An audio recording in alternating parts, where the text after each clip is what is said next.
Hello, everyone. Welcome back to another episode of r/slash entitled people.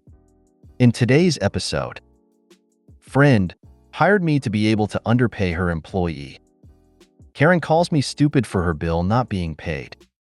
Karen insists she needs to check into hotel now. Before we get started, make sure to subscribe so you will never miss a video. So let's get started. Friend hired me to be able to underpay her employee. Sorry this turned out so long. Years ago I had a job that I loved, but it was a dead end, so I decided to change jobs. But before that, I met this older woman. She was in her late 30s, early 40s, and I was on my mid-20s, who worked on the same building, but for a different employer. She seemed pretty cool. We used to hang out when we could, and she said she'd love to work with me someday.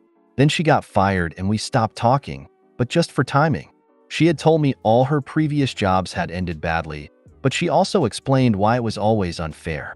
I was young and admired her, so I believed her. I even helped her get her stuff back because when she got fired it was on bad terms and she wouldn't be allowed in the building anymore, but I never got the details of that. I found another job after that, then got another at the same time and lived my life quite happily. COVID hit and I lost one of my jobs. I found a very low-paying one and started to get desperate for money. I remembered my friend from back then and thought she could give me some advice and moral support. I never thought she would offer me a job because of her history, but she did.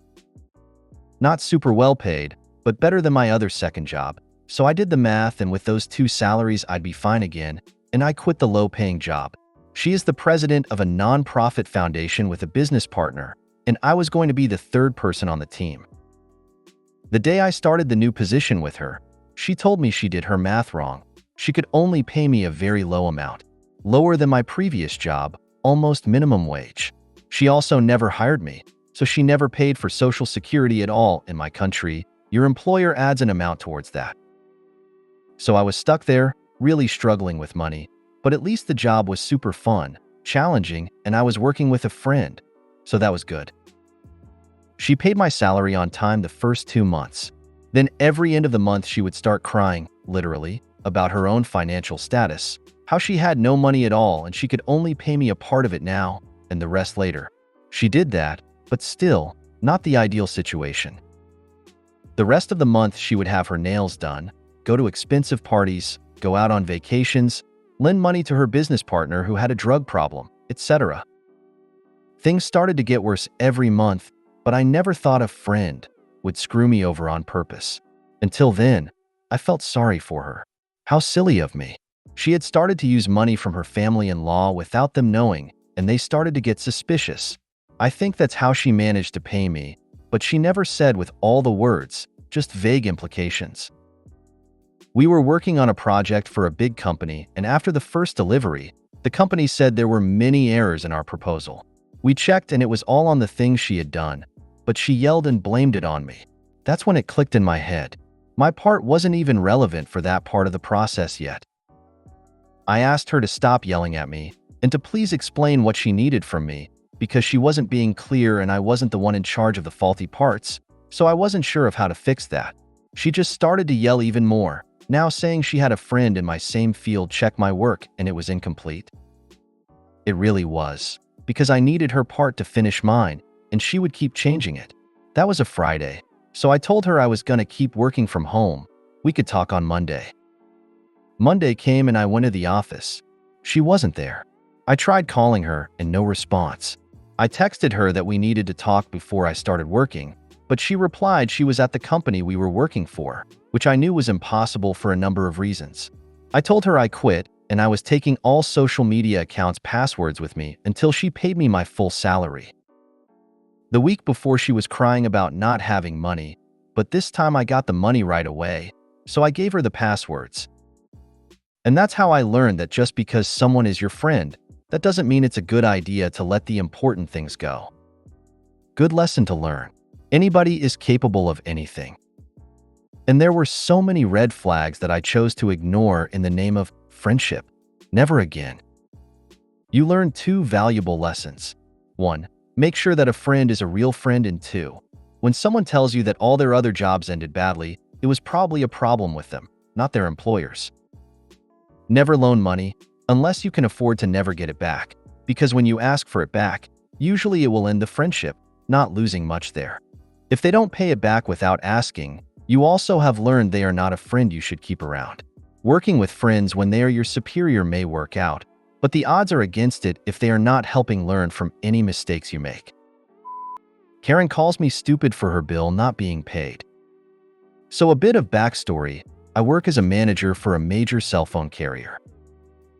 The amount of times we see customers who don't pay their bill and get mad that their service is shut off is crazy. Like, yeah, we aren't going to continue to provide you service if you don't pay what you owe.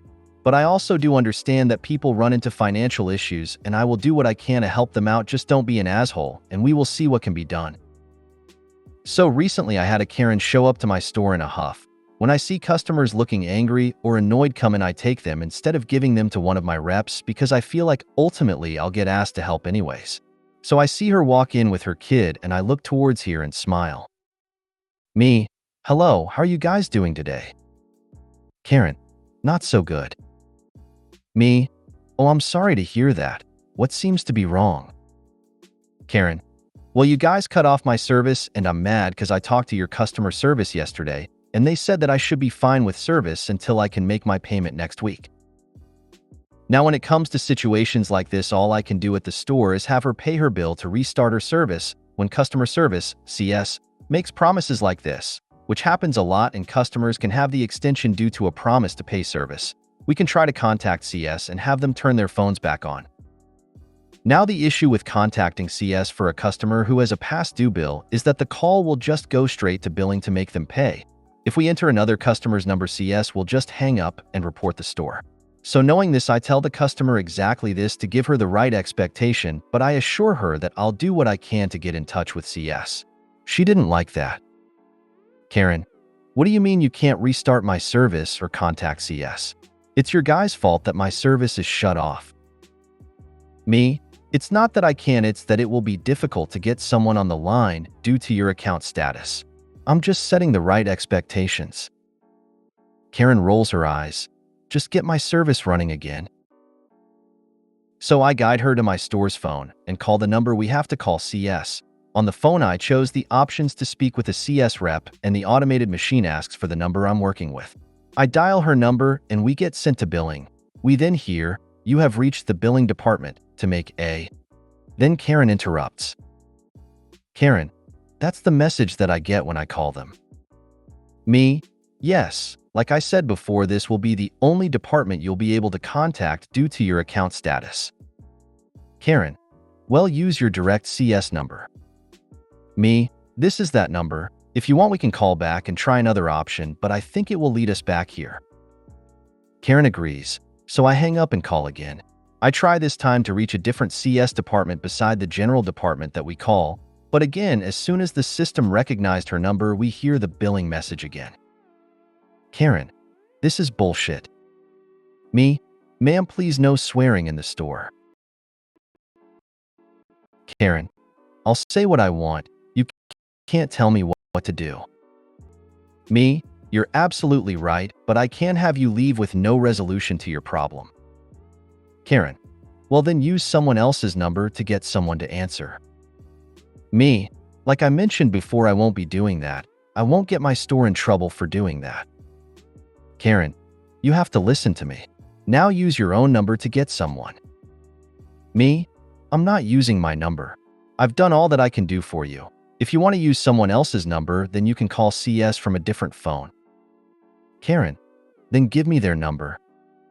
Me, gladly. I start walking to the back to write down the number for her. As soon as I open the door to the back room, I hear her say, "That guy is an idiot." I stop in my tracks and walk right back to her.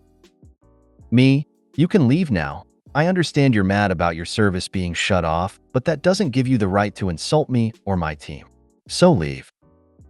Karen, well, I'm sorry, she said condescendingly. Please get me CS's number and I will. Me, no, you can Google it. Karen, how am I supposed to do that? My service is shut off. Me, not my problem, now leave. Karen, after she notices that I'm not going to budge for her, picks up her stuff.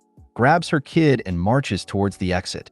She says as she's almost to the door, "You're an asshole," which one of my reps reply, "Well, at least he pays his bill."